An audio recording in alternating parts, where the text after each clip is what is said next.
सास का घूंघट पार्ट 6। अब तक हमने देखा कि रात के अंधेरे में चुपके से सचिन देविका से माफी मांगने जाता है, लेकिन देविका कहती है, सचिन, मेरे लिए सबसे बड़ी चीज मेरा आत्मसम्मान है, इसलिए मैं तुम्हें माफ नहीं कर सकती। अब तुम यहां से जा सकते हो। देविका, एक बार मुझे मेरे बच्चे से तो मिलने दो। मैंने अभी तक उसे देखा भी नहीं है। कौन सा बच्चा सचिन? वही बच्चा जिसे तुमने और तुम्हारे बाप ने अपने घर के अंदर तक नहीं घुसने दिया। आज अचानक बच्चे की याद कैसे आ गई? देखो सचिन, चले जाओ यहां से। मेरे बच्चे के सामने और मेरे सामने फिर कभी मत आना। सचिन जब घर जाता है तो घर के सभी आदमी उसे डांटने लगते हैं। इतनी रात को कहाँ गया था सचिन? देविका से माफी मांगने। तुझे शर्म नहीं आई अपनी बीवी से माफी मांगते हुए? घर की इज्जत का कुछ ख्याल है कि नहीं?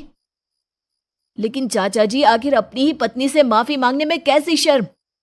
लो जी लो, नवाबजादे पूछ रहे हैं कि कैसी शर्म। अरे मुझे अभी तक यह समझ में नहीं आता कि देविका तेरी पत्नी है या तू देविका की पत्नी है। जीजा जी, पति पत्नी एक समान होते हैं और माफी मांगने से कोई छोटा बड़ा नहीं होता। काश मैंने पहले अपनी पत्नी का साथ दिया होता। आज मैं आखिरी बार आपको समझा रहा हूं कि आप सब भी अपनी पत्नियों से माफी मांग लो। देविका ने तो मुझे माफ नहीं किया, शायद माँ, चाची, भाभी और दीदी ही आप सबको माफ कर दे। सचिन सभी को समझाने की बहुत कोशिश करता है, लेकिन कोई भी उसकी बात नहीं सुनता। वहीं दूसरी ओर सुजाता के हाथ का बना खाना सारे गांव में फेमस हो गया था, तो उसने एक बहुत अच्छा सा होटल खोल दिया।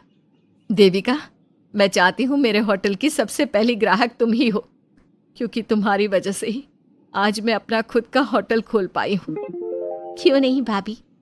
लेकिन भाभी, आपको अब अपने होटल में ना सिर्फ इंडियन खाना बनाना है, बल्कि इटालियन, चाइनीज और फ्रेंच खाना भी बनाना होगा। सुजाता सभी औरतों को अपने होटल का खाना खिलाती है। खाना खाने के बाद कम्मो कहती है, अरे बहू, इतना अच्छा खाना तो मैं भी नहीं बना सकती। तू तो वो हो गई, क्या कहते हैं उसे? मास्टर शेफ चाची जी। हाँ, मास्टर शेफ। बहू, अब तेरा होटल चलेगा नहीं बल्कि दौड़ेगा। हाँ बहू, तूने सच में खाना बहुत स्वादिष्ट बनाया है। अब वीना बेटी, तुझे क्या करना है? अपना बुटीक कब खोलेगी? माँ, कल ही कर देती हूँ। दुकान और सिलाई मशीनों का सारा काम हो गया है और वर्कर भी आ जाएंगे। तो ठीक है, फिर अच्छे काम के लिए देर नहीं करनी चाहिए। देविका, मैं चाहती हूँ कि मेरी दुकान का इनॉग्रेशन तुम करो। आखिर तुम्हारी वजह से तो मेरा बुटीक खुल रहा है। अगले दिन वीना भी अपना बुटीक खोल लेती है। उसका बुटीक भी चलने लगता है। माँ, आजकल ना कस्टमर ज़्यादा हो गए हैं। बुटीक में जो वर्कर है वो वर्कर कम पड़ रहे हैं। मुझे और वर्कर की ज़रूरत है। बेटी, गांव में तो तुझे कोई मिलने से रहा। अच्छे वर्कर तो शहर से ही मिलेंगे। हमें भी कुछ लोगों की ज़रूरत है जो हमारे बर्तन शहर ले जाकर बेच सके। देविका बहू, अब तू ही कुछ कर। ठीक है माँ जी, मैं अपने पापा से बात करती हूँ। वो अखबार में इश्तेहार दे देंगे तो कई वर्कर आ जाएंगे। कम्मो और विमला के बनाए बर्तन भी दूर दूर तक बिकने लगे। सभी औरतें देखते ही देखते बहुत फेमस हो गई। अब देविका ने गांव में अपना स्कूल भी खोल लिया। सभी गांव की लड़कियां स्कूल जाने लगी।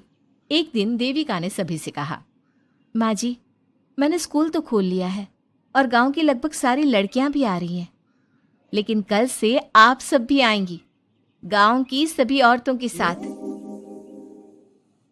देविका बहू, कैसी बात कर रही है तू? इस उम्र में हम स्कूल जाते हुए अच्छे लगेंगे क्या?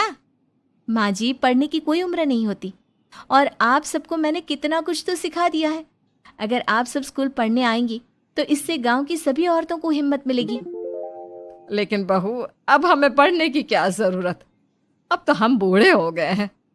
चाची जी, जरूरत है पढ़ने की, और पढ़ने की कोई उम्र नहीं होती। अब देविका लड़कियों को पढ़ाने के साथ साथ गांव की औरतों की शिक्षा पर भी ध्यान देने लगी। कुछ दिन में घर की सभी औरतों के बारे में राज्य के बड़े बड़े मंत्रियों को पता चला और वो सीधा उनके गांव उनसे मिलने पहुंचे। देविका जी, आपकी वजह से पूरे गांव का नाम रोशन हो गया है। जगह जगह आपके घर की सभी औरतों की तारीफ हो रही है। हाँ देविका जी, आप सभी के बारे में सुनकर हम अपने आप को रोक नहीं पाए और आपसे मिलने आ गए। देविका जी, हम आपको और आपके घर की सभी औरतों को सम्मानित करना चाहते हैं और आपके स्कूल के लिए डोनेशन भी देना चाहते हैं। इस तरह मंत्री और गांव के सभी लोग देविका के साथ साथ उसके घर की सभी औरतों को प्रतीक चिन्ह देकर, फूलों की माला पहनाकर और शॉल देकर सम्मानित करते हैं। इसके अलावा देविका के स्कूल के लिए भी बहुत पैसा देते हैं।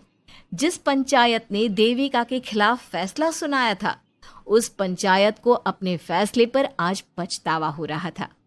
उधर घर के आदमियों की हालत और भी खराब हो रही है। बापू, चाचा जी, अब सचिन ने आपको समझाया था कि सबसे माफी मांग लेते हैं, तब आपने हमारी बात नहीं सुनी। अब देखिए, सभी का राज्य में कितना नाम हो रहा है। खुद मंत्री जी उनको सम्मानित करने आए हैं।